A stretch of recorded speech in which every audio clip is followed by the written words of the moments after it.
सुप्रभात प्यारे बच्चों। आज हम कक्षा 3 विषय संस्कृत पाठ 6 प्रकरण टॉपिक होगा हमारा कर्म कारकम। कर्म कारक या कर्म कारकम द्वितीय विभक्ति के अंतर्गत चलता है, जिसका चिन्ह है को। इसमें जब हम वाक्य बनाते हैं, सेंटेंस बनाते हैं, तो अधिकतर सेंटेंस को से जोड़ते हैं। ठीक है। अब देखो कर्म कारक द्वितीय विभक्ति किस प्रकार से चलती है, उसको आप इस सारणी के माध्यम से देखेंगे कि पुल्लिंग में किस प्रकार से चलती है, स्त्रीलिंग में किस प्रकार से चलती है और नपुंसकलिंग में किस प्रकार से चलती है। इसके साथ साथ एक वचन, द्विवचन और बहुवचन में इसके रूप किस प्रकार से चलते हैं। सबसे पहले देखेंगे आप पुल्लिंग में एक वचन में अश्वम, द्विवचन में अश्व, बहुवचन में अश्वान। इस पुल्लिंग में एक वचन में शिक्षकम, शिक्षको, शिक्षकान। स्त्रीलिंग में छात्राम, छात्रे, छात्रः। अजाम, अजय, अजः।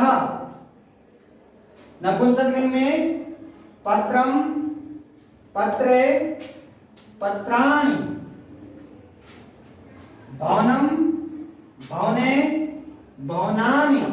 तो इस प्रकार से इसके रूप चलते हैं। अब हम आपको बताएंगे कि इस द्वितीय विभक्ति में वाक्य किस प्रकार से बनते हैं, और उस वाक्यों को हम बुक पे देखेंगे और आप मेरे साथ उसको ध्यान से सुनेंगे।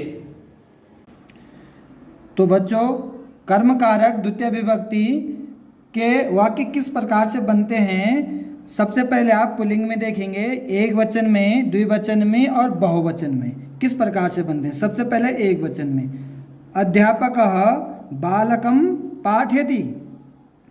अध्यापक बालक को पढ़ाता है। अब यहाँ पे देखा आपने को, ठीक है, द्वितीय विभक्ति। ठीक है। अब है द्विवचन में जनकः पुत्रो धनम ददाति। जनक का अर्थ है पिता, पुत्रों को धन देता है, तो को आ गया द्वितीय विभक्ति। दो पिता दो पुत्रों को धन देता है। अब बहुवचन में देखेंगे अम्बा पुत्रान फलम ददाति।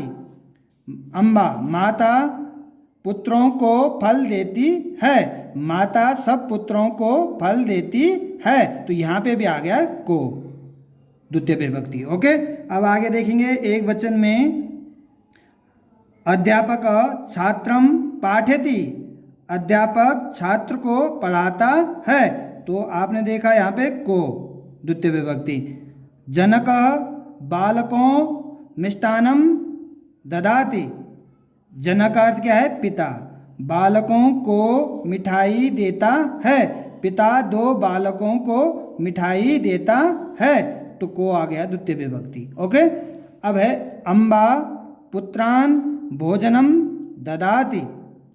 माता पुत्रों को भोजन देती है, ददाति का अर्थ है देती है, तो माता सब पुत्रों को भोजन देती है, तो को आ गया द्वितीय विभक्ति। अब आप देखेंगे स्त्रीलिंग में किस प्रकार से द्वितीय विभक्ति चलती है, एक वचन, द्विवचन और बहुवचन में। सबसे पहले एक वचन में अध्यापक बालिकाम पुस्तकम ददाति। अध्यापक लड़की को पुस्तक देता है, बालिकाम का अर्थ है लड़की, को पुस्तक देता है, द्वितीय विभक्ति को। ठीक है। अब है द्विवचन में देखो अम्बा बालिके कीड़कम ददाति। बालिके कीड़कम ददाति।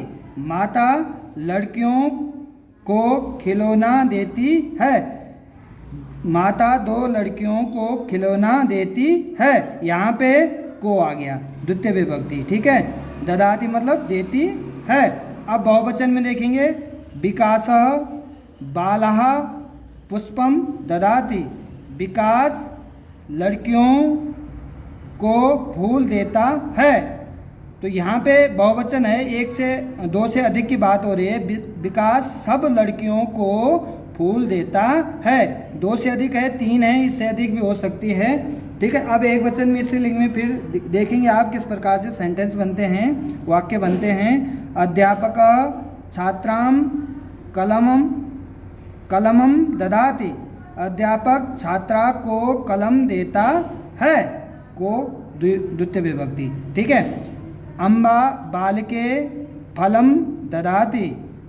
अम्बा का अर्थ है माता, लड़कियों बालके लड़कियों को फल देती है, तो को द्वितीय विभक्ति।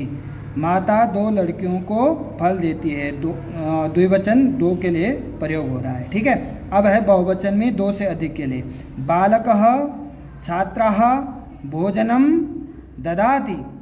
बालक सब, दो से अधिक के बाद सब छात्राओं को खाना देता है। बालक सब छात्राओं को खाना देता है, दो से अधिक की बात हो रही है। अब नपुंसक लिंग में देखेंगे आप, ये तो इससे पहले हमने स्त्रीलिंग पढ़े, अब है नपुंसक लिंग में एक वचन, द्विवचन और बहुवचन में किस प्रकार से चलते हैं। सुधीरः पुस्तकम पठति। सुधीर पुस्तक पढ़ता है। ठीक है, नपुंसक लिंग में। बालको पुष्पे जिघ्रत।